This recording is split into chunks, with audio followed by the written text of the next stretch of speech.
This video was made possible by EA Game Changers. My opinions are my own. Thank you to EA for allowing me to participate at this event. Hey folks, how's it going? This is Iron Seagull here, back with another video on The Sims 4 Island Living. Once again, sorry that the audio is not as good as it usually is because my blue Snowball mic broke and this hotel room is very echoey, so not a great combo, but this embargo date was really soon and I wanted to at least have a couple of videos out that day. So I thought a really good video that I could do in this short amount of time is to list my top 5 things that I'm most excited for with this expansion pack. So let's start off with number 5, which is actually a few features kinda combined into one theme that they all have in common, which is eco-friendly gameplay. There's a conservationist career where you can actually help clean up the island and have an effect on how it looks, kind of in a similar fashion to Strangerville, except a lot more realistic, as well as an off-the-grid lot trait that we're getting.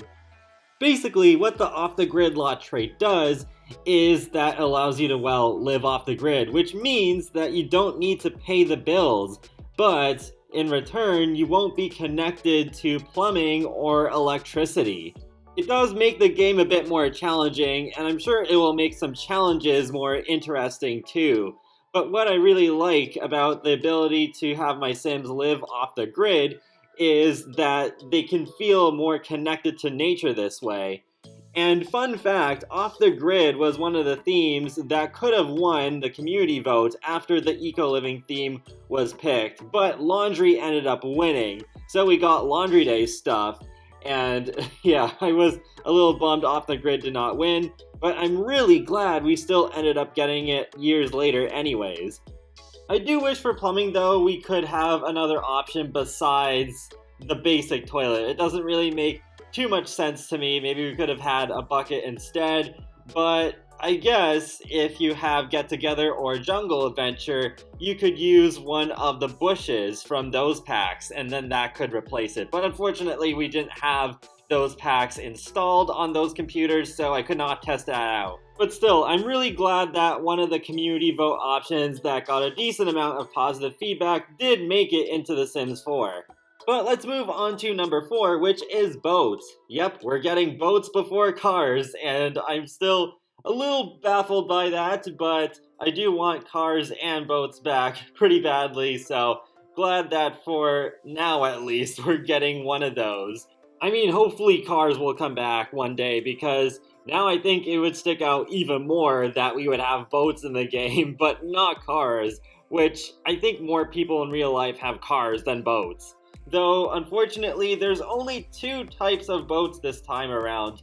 The Aqua Zip, though I still like calling it the Aqua Sled, as SimGuru Ryan once called it during the Sims 3 days, as well as the Island Canoe. And the Island Canoe gives me some serious Moana vibes, as well as this pack in general. And as you can see here, there's even an upgrade available to make it so that your sails actually have flowers coming out of them as you sail around. I also really like how sailing looks in first-person perspective. It just has a really intense sort of feeling that makes me really feel more connected to the experience.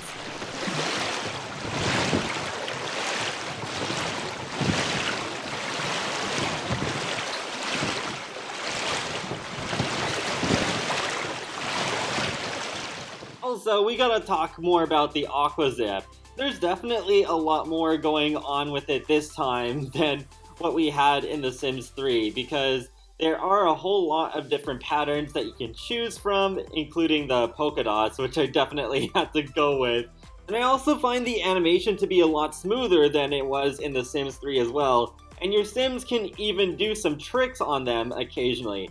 But there's also a bunch of different upgrades that you can get, including a stereo, fireworks coming out of the side, flames coming out of the back, and streamers coming out of the handlebars.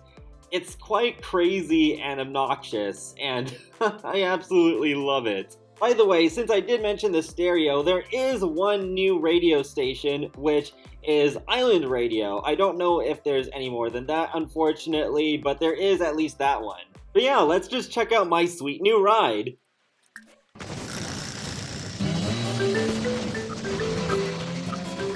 Yep, it's quite something. I couldn't believe that they're letting us do this much with the Aqua Zips. But if you want your sim to be the most stylish sim on this island, then I do suggest upgrading your Aqua Zip to look super cool.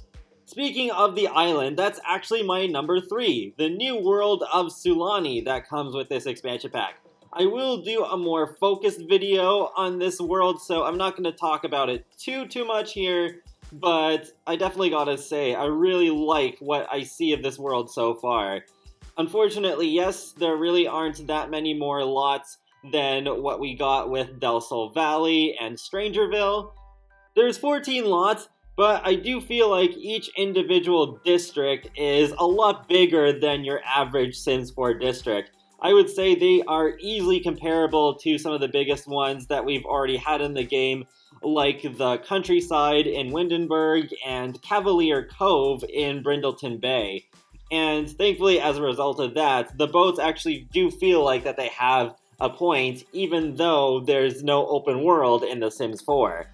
But the world itself does have some interesting life to it, including the cleaning up the world aspect that I mentioned earlier, as well as the island festivals, which you saw a peek of a bit earlier on in this video, which does remind me of the City Living festivals, so it's kind of funny. They actually both have living in the name, although I don't really expect people to be making jokes about living like they do with Get, but it is kind of interesting in a way where both of these packs also do feel like world packs in a way, because the pack is very much focused on living in these new worlds rather than something like Seasons, where it focuses more on just generally integrating with the entire game.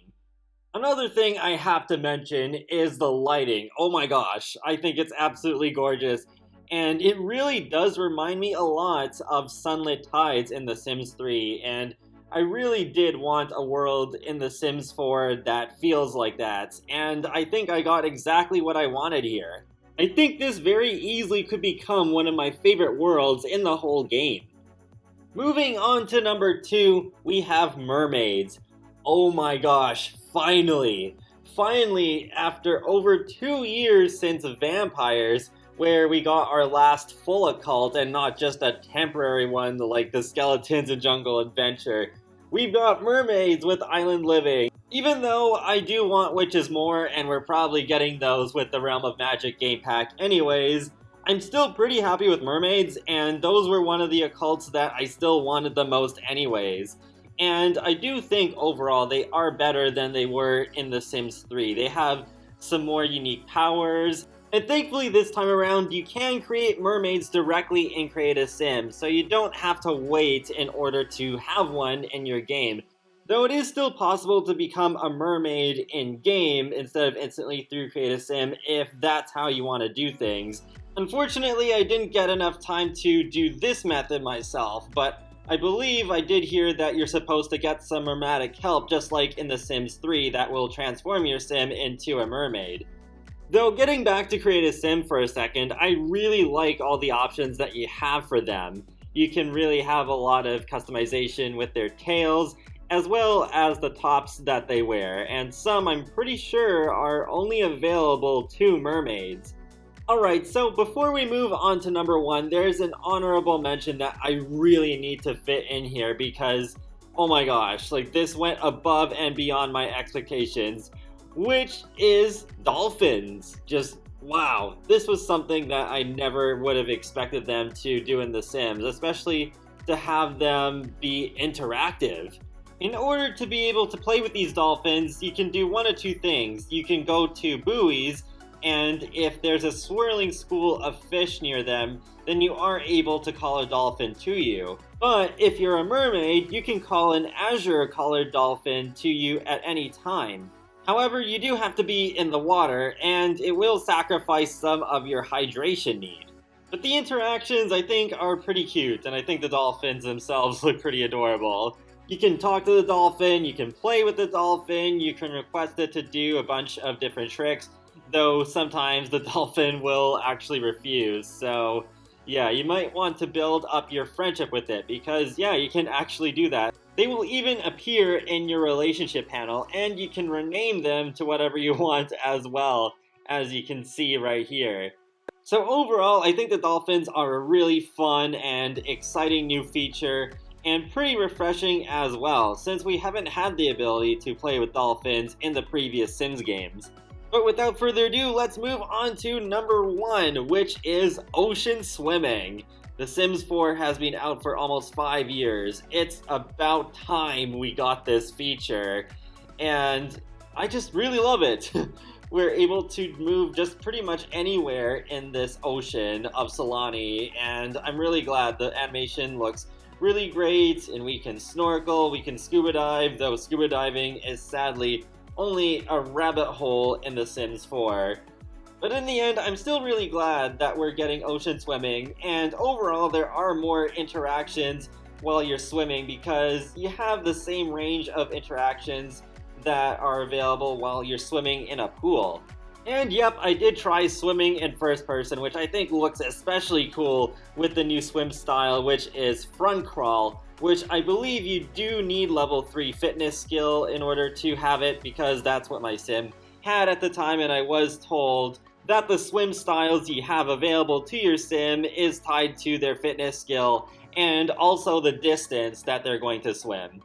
Though I gotta mention one other drawback with ocean swimming, and it's that it's only available in the world of Sulani, so no swimming in Willow Creek or Windenburg or Brindleton Bay. Hopefully they can make that possible in the future, but I do have more hope they could at least do ocean swimming for future worlds that are released after Island Living. And there we go, there's my top 5, well, sort of 6 actually, things that I'm most excited for with the expansion pack Island Living. So hope you enjoyed this video, and I will be doing more in-depth videos in the future, and hopefully I will have a better microphone by then as well. And thank you once again to EA for inviting me out to EA Play. I had such a good time in Los Angeles. And yeah, be sure to subscribe if you want to keep up with my latest content on The Sims, Sonic the Hedgehog, and more. So I will talk to you all later, and have a great day. Thanks for watching.